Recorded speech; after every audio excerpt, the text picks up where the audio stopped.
ആഹാ, ജാസു so sweet. അയ്യോ, അത്ര മധുരം നീ കിട്ടില്ല. ഈ ജാസുവിന്റെ ഒരു തമാശ. ജാസു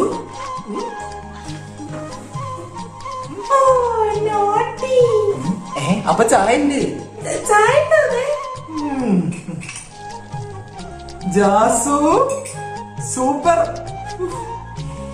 ഇതിന്റെ റെസിപ്പി എന്താ? റെസിപ്പി അതൊന്നും ഞാൻ പുറത്തു പറയില്ല.